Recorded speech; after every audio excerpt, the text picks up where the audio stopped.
Well, this might not be the biggest weekend in college football this year, but it's definitely the biggest weekend within the SEC East so far this season. Of course, Georgia and Florida play, so one of those two teams is guaranteed to lose, and Kentucky is an underdog again this week on the road at Mizzou. So they could go down too. Of course, all three of those teams are sitting at 6-1 right now, three-way tie for first place in the East. So that's going to get shaken up this weekend for sure. We also have Vandy on the road at Arkansas, Texas A&M on the road at Mississippi State, and another interesting one here, Tennessee on the road at South Carolina. I'm going to talk about all of those games today, give you a preview and my prediction against the spread right now. Hey, good morning. It's Uncle Lou here. Yeah, that's right. It's me, Uncle Lou, and I'm live for you on LouTube today. And thanks for watching. I really appreciate it also. And two, in addition to that, as well, thumbs up this video. It really helps me out a lot. I would appreciate it. It takes no time at all. So before we get started, hit the thumbs up right now. Thank you. Subscribe to the Uncle Lou channel if you're not already. I post college football videos almost every single day of the year, and a lot of times they're even watchable. Today is, what day is today? Tuesday. That means it's time for this week's SEC preview, week 9 in the SEC, and we've got some good ones this week too. All SEC versus SEC matchups within the SEC this week. Got 4 teams on byes: Ole Miss, LSU, Bama, and the Barn. E-I-E-I-O. The rest of the teams, the other 10 teams, we have 5 games. Like I said, all SEC versus SEC.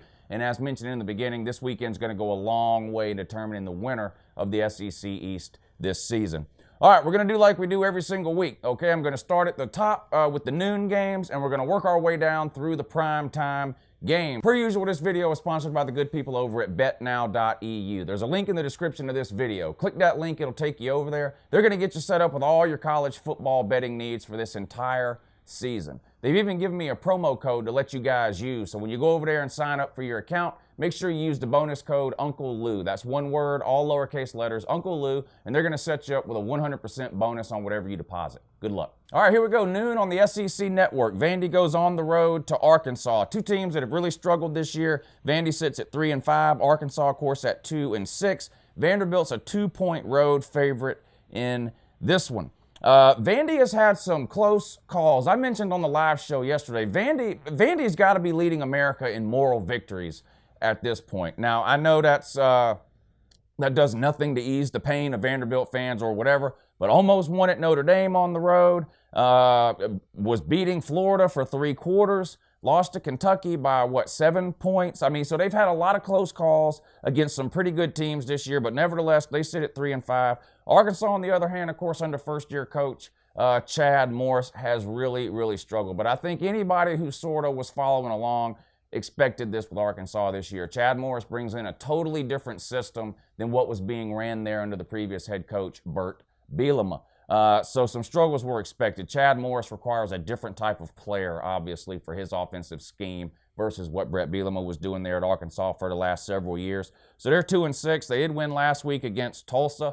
But now Arkansas, to me, has looked a little bit better week over week the last month or so, even though they've lost the majority of their games. I mean, you look at some of the teams they lost to: Texas A&M, Alabama, Ole Miss. Now, Alabama was a blowout, but they did put up 31 points on them. Ole Miss game was really, really close, and the Texas A&M game, sort of in the middle there. But the point is, they're getting better, and I think they're actually a better team than what this record indicates at 2-6. A big win for them last week. When you're a team like Arkansas, Nebraska, UCLA, some of these teams that are really, really struggling, right? When you get a win, it can be a big momentum boost for you. I think at home, Arkansas comes out ready to go this week. Vandy's got to be a little demoralized after all these close losses. I'm going to take the home underdog here. No offense to the Vandy fans out there. This is one that really could go either way, honestly, but I'm going to go with the home team here. Give me the 2 points, and I'll take the Razorbacks. All right, and the game of the week in the SEC for sure, and probably the game of the week in all of college football. You've got 6-1 Florida against 6-1 Georgia at the cocktail party. Of course, this game is played at a neutral site every year in Jacksonville, Florida, world's largest outdoor cocktail party. I don't even care or know what they're pretending to call it these days, why they feel like they have to politicize or get politically correct with these football rivalries is ridiculous. You can't call Texas-Oklahoma the Red River Shootout anymore. You got to call it a Red River rivalry. Can't call this the cocktail party anymore. And like I said, I quit even bothering or caring what they're pretending to call it. It'll always be the cocktail party. But both teams sit at 6-1. Florida, of course, with an early season home loss to Kentucky. Georgia with a road loss 2 weeks ago at LSU. Both teams coming off of a bye week. Dan Mullen in his first year at Florida has Florida ahead of where most people thought they would be this year. If you look at Florida's record at this point, 6-1, and you go game by game, you say, well, most people probably had them beating Kentucky, whereas they lost.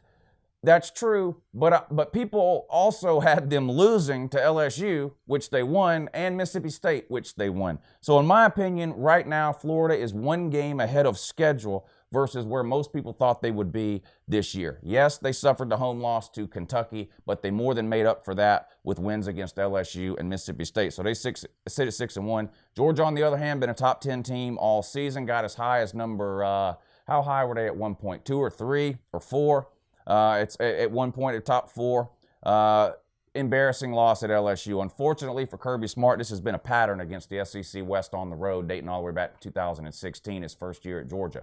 Blown out at Ole Miss. Last year, blown out at Auburn. This year, blown out at LSU.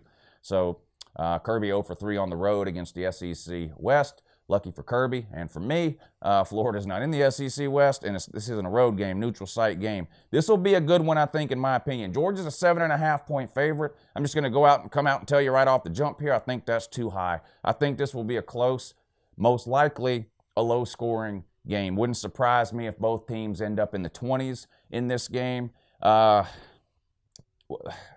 am I looking for here? What could turn this game? Turnovers.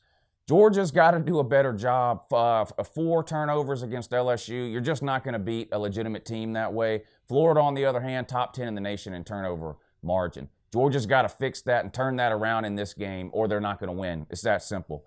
If Georgia loses the turnover battle in this game by 2 or 3 turnovers, I don't see them winning. I'm just going to be straight up with you about it here. Look at percentages or whatever. Of course, Georgia's a 7.5-point favorite. If you put any stock into FPI, and I know it depends on what FPI says about your team, right? I see this all the time. If FPI says something positive about your team, or your team is supposed to win according to FPI, you love FPI, and they know what they're talking about. If they say something bad about your team, or FPI has your team percentage-wise to lose a game, then FPI is ridiculous, and they don't know what the hell they're talking about. I get that. If you're into that kind of thing, FPI gives Georgia a 70% chance to win this game.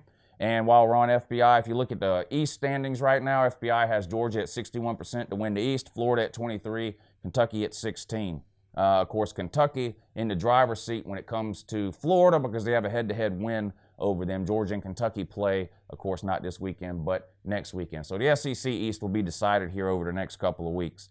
Obviously, I'm a Georgia fan and a Georgia homer. I think Georgia is the better team. Georgia did not play like the better team the last time out at LSU. If the team that went to LSU shows up in this game, Georgia will 100% lose this game without question. Forget about 42-7. It's fun to rag Florida fans with that from last year. Look at this photograph. I don't see that happening this year. I think Florida's going to try to slow this game down by running the ball. They've had success with that with Jordan Scarlett, another back, Pirine, Felipe Franks. While no one is going to consider this guy to be an elite quarterback, you'd have to say he's playing a little bit better than what we saw him play last year without question. And with Fromm, the opposite is true. Been over that. I'm not going to get into that here. Fromm's got to play better. Will Justin Fields play? How much will he play? Will he be allowed to run the real offense? Will we see the QB hokey pokey where Fields comes in on second down, hands it off, and then goes back out?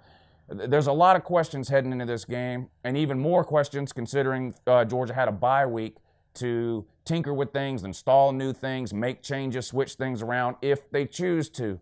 Now, Kirby Smart, over his 3 years at Georgia, in my opinion, has been a very conservative head coach. It's hard for me to imagine that changing now. I think Jake Fromm will start this game. I think Jake Fromm will play the majority of this game.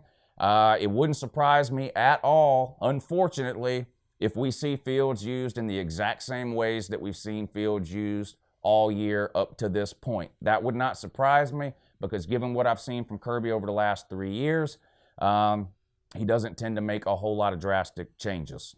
Just my 2 cents. I don't expect Demetrius Robertson to have 10 catches in this game. I don't expect us to see any of those things that we've sort of been wanting to see all season. I think Kirby's going to roll the dice, send the same team out there to play the same style of football that they've been playing for the last 2 years and just hope that that's good enough to win.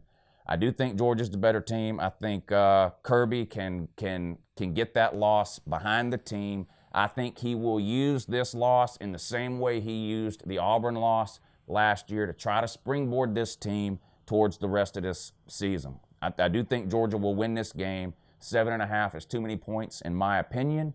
I can see this game, like I mentioned, with both teams being in the 20s, something like a 26-23, 27-24, 28-27. I mean, I can see somewhere in that range would be my best guess. I'm obviously not going to pick against Georgia because I'm a homer, but if anybody wants to get in the comment section and tell me I'm an idiot and Florida is winning this game, look, I get it, because the last time we saw Georgia, they looked absolutely terrible, and Florida's been on somewhat of a roll since that early season loss at home to Kentucky.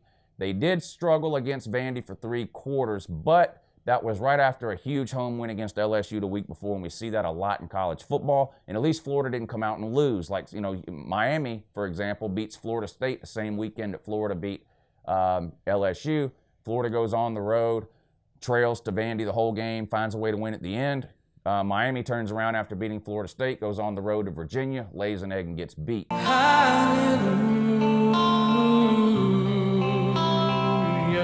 So, yeah, fun to pick on Florida fans about struggling with Vandy, but the point is they found a way to win the game. This is going to be a good one here. I'm not going to lie. This isn't a trash talk video. You'll get plenty of that on Friday. Don't worry.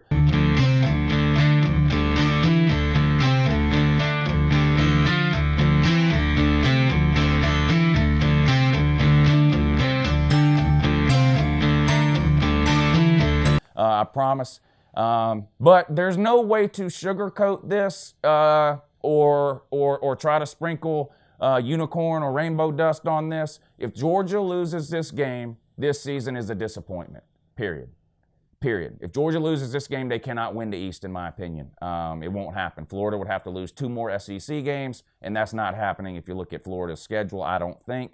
The season, you know, people like to joke around about that Sunday morning season over video. Georgia loses this game, their season is over. Now, same thing can be said about Florida. If Florida loses, their season's over too in terms of winning the East. The loser of this game is eliminated from the East. Not mathematically, because yes, it's possible Florida could lose a couple more games down the road, but look at their schedule, probably not happening.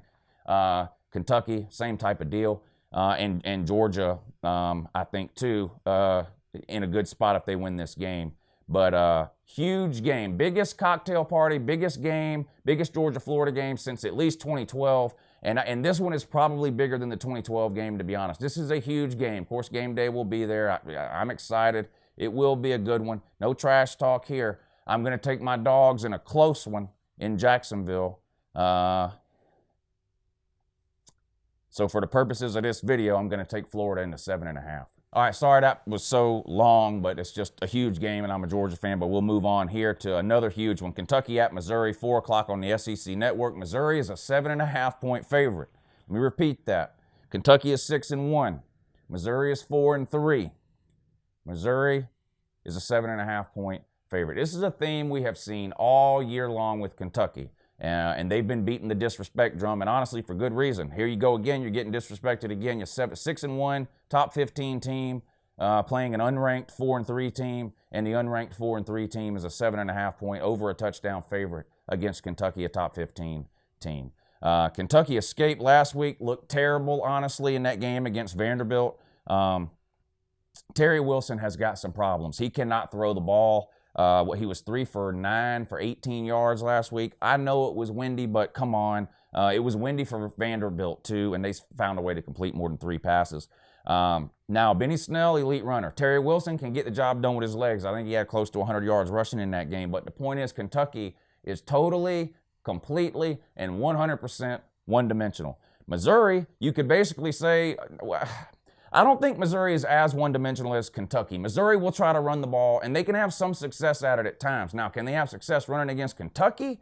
I don't know. Kentucky's got one of the best defenses in the nation this year. Cry if you want. Talk about their schedule. Do whatever you want to do, but look at the stats, okay? They've got some NFL players in the front seven without question, but Drew Lock is going to sling the ball around in this game. Now, if he can get time to throw, Josh Allen is a beast. I hope I'm getting that name right, that defensive end for Kentucky. He's the real deal, one of the best D linemen in the SEC without question. So, there's no real secret what's going to try to happen here. Kentucky's going to line up on offense and try to run the ball. They may sprinkle in 10 to 12 passes in this game, play actions, things like that. But they're going to line up and they're going to run Benny Snell downhill at Missouri and force Missouri to try to stop it. Terry Wilson will run a lot too. Other side of the ball, Missouri's going to line up and they're going to sling the ball around with Drew Lock, a future NFL quarterback. Mizzou's got some big tall wide receivers, and they've got some tight ends that are matchup problems for everybody that they play. I can't believe I'm taking the home team here. I'm going to take Missouri and lay the 7.5. I haven't been impressed with what I've seen from Kentucky over the last couple of weeks. Their offense really looks like it's stuck in neutral outside of Benny Snell. Mizzou beat Purdue earlier this year. What do we know about Purdue? Ran the train on Ohio State, though. Yeah. Mizzou, you're saying, well, Mizzou lost to South Carolina. If you're trying to look for a reason to go against Mizzou here. Mizzou lost to Georgia, Bama, and South Carolina. Those are their 3 losses. Okay, take Georgia and Bama out. Those are top 10 teams. South Carolina, who watched that game? Probably not many of you. That was a road game for Missouri at South Carolina, and it rained like I've never seen it rain in a college football game. There was an hour and a half weather delay, lightning delay in that game. Mizzou, it was raining so hard you couldn't see. And, South Carolina, in my opinion, was lucky to get a win there. Take that weather away, and I think Missouri wins that game and completely ruins South Carolina's season. Now, I'm not here to make excuses on why, who won or lost. I'm just saying Missouri's got losses to UJ and Bama, and a close loss on the road at South Carolina in a game that weather played a huge factor. Missouri's at home this week. I like their passing game. I'm going to take Missouri and lay to 7.5. And the Kentucky fans can continue to tell me that I don't respect them at all. All right, 7 o'clock over on ESPN. Texas A&M on the road at Mississippi State. Mississippi State's a 2.5-point favorite in this one. Texas A&M has got to be the 5-2 team that gets talked about the least, I think, in all of college football. Did you even know Texas A&M was 5-2? They're 5-2. Do you know that their 2 losses are against 2 top 4, top 3, top 2 teams? They've lost to Clemson and Bama. Those are the top 2 or 3 teams in America, depending on which poll you look at, okay? And they barely lost to Clemson. Barely. Not a terrible team. They're 6-1 against the spread, Texas A&M. So 5-2, and they're way overperforming week-to-week expectations. Only getting beat against the spread 1 time all year. 6-1 against the spread. Mississippi State comes in at 4-3. Losses to LSU, Florida, and Kentucky. Mississippi State, Nick Fitzgerald. As much as I rag on Terry Wilson, at least this is Terry Wilson's first year playing college football. I know he played JUCO some one year, but Terry Wilson enrolled at Oregon, never played, transferred, played JUCO one year. Now he's at Kentucky. So this is Terry Wilson's first year ever passing against FBS defenses. Nick Fitzgerald's been at Mississippi State forever and still can't complete a friggin' pass. This guy, I know LSU's got a good defense, but this guy just looked completely lost, and it's not the first time it's happened this season. Can he run the ball? Yeah, Nick Fitzgerald can run the ball. He had 100 yards against LSU, but the guy can't, throwing the ball, he's just zero progression from the time he got to Mississippi State till now. Just none. Texas A&M, it does have to play on the road here. I like their quarterback a lot better than Nick Fitzgerald. That Kellen Mond, he's the real deal. Texas A&M got some playmakers at the wide receiver position and an electric running back in Travion Williams. I think Jimbo Fisher has drastically improved that team. Anybody that was sleeping on Jimbo Fisher or who thought that Texas A&M was going to be terrible this year and wasn't a believer and didn't think Jimbo Fisher would bring anything positive to that team, which to a certain degree I fell into that category, he has turned it around. Now, here's the thing with Texas A&M. They have a history over the last 4 or 5 years of looking really, really good the first 6 or 7 weeks of the season. They've been 5-2 a lot after 7 games over the last 10 years or so and have completely crumbled and fell apart to close out these seasons. We'll see if Jimbo can change that starting this week on the road at Mississippi State. The Bulldogs are a 2.5-point favorite. I'm going to take the underdog again. This is the third time out of 4 games so far. I've taken the underdog 3 times. I'm going to do it again. Give me the Aggies on the road, and I'll take the 2.5 points. All right, and another good one here, and I'm glad the Georgia game's at 3:30 because I'll want to keep an eye on this one Saturday night. But Tennessee on the road at South Carolina, 7:30 over on the SEC Network. Of course, Tennessee sits at 3-4. South Carolina sits at 3-3. This could very easily be a bowl elimination game right here. If you look at both of these teams' remaining schedules, they both sit at 3 wins right now. Tennessee's 3-4, Carolina's 3-3. South Carolina had to cancel a game against, was it Marshall, earlier in the year. That could come back to bite South Carolina in terms of bowl eligibility. But they both need 3 more wins in order to make a bowl this season. Now for Tennessee, that would be great to make a bowl. Most people had Tennessee ending the season with 5 wins this year. So if Tennessee's able to get to a 6th win and make a bowl, and you say, well, how happy can you be about 6 wins? Well, if you're Tennessee, you can be pretty happy about it. It would be exceeding expectations versus what most people thought they would do this year. Look at South Carolina, it's the exact opposite. Most people had South Carolina as a clear 2nd in the SEC East this year. People had them winning as many as 10 games, 10-2. That hasn't happened. Obviously, they're sitting at 3-3. Let's look at the rest of their schedules before I talk about this one, and we'll try to see who can make the bowl. You look at Tennessee's schedule. On the road this week at South Carolina, home against Charlotte, home against Kentucky, home against Missouri, on the road at Vandy. That's Tennessee's remaining schedule. They need 3 wins out of those. Charlotte's a win, right? That puts you at 4 wins. You need 2 wins out of South Carolina, Kentucky, Missouri, and Vandy. I'm going to be honest, that tells me this is a must-win game for Tennessee. Let's assume Tennessee loses to South Carolina. They're not winning 3 of their last 4. Charlotte, Kentucky, Mizzou, and Vandy. You're not beating Kentucky. I seriously doubt you beat Missouri, and Vandy is a coin flip at this point. So in my opinion, this is a must-win game for Tennessee if they want to make a bowl game this year. If you beat South Carolina, you're going to beat Charlotte next week. That would be your 5th win. Then you would only need to win 1 of your remaining 3 games, Kentucky, Mizzou, Vandy, to make a bowl. Let's look at South Carolina's remaining schedule. They sit at 3 wins too. Tennessee this week, on the road at Ole Miss, on the road at Florida, home against Charlotte, on the road against Clemson. Same exact situation here. This is a must-win game for South Carolina, or it doesn't look like they're going bowling this year, in my opinion. Let's assume they lose this week to Tennessee. That would mean they would have to win 3 of their next 4 games, which would be Ole Miss, Florida, Chattanooga, and Clemson. Okay, you'll beat Chattanooga, so you need to beat 2 out of 3 between Ole Miss, Florida, and Clemson. Not happening. In fact, you may go 0-3 there. You can't make a bowl even if you beat Tennessee, but if you beat Tennessee, you need 2 more wins. Charlotte, that's a win, so you would need 1 more win out of Ole Miss, Florida, and Clemson. Clemson's a loss, forget it. Point is, this is a bowl elimination game. Tennessee on the road at South Carolina, tough place to play. I think South Carolina wins this game, but I think it's going to be closer than the 7.5. I'm going to take the underdog again here. Give me Tennessee and the 7.5 points on the road at Columbia. All right, that's it for this week's SEC games. I appreciate you guys watching. Please thumbs up this video if you enjoyed it. It really means a lot to me. Subscribe if you're not already. Tomorrow's video, I'm going to go through and preview the entire top 25. So we did the SEC today. Tomorrow I'll do the exact same thing, but it'll be all the teams in the top 25 previews and predictions. Live show schedule for this week: Tuesday night, 10 p.m., Wednesday night, 3 p.m., Thursday night, 10 p.m., Friday afternoon, tricked you, 3 p.m., Saturday morning at 9 a.m. Those are the live show schedules. Those are call-in shows. If you haven't checked them out, make sure you do. We have a lot of fun on there. I appreciate you guys watching. I'll see you tomorrow, and have a great morning.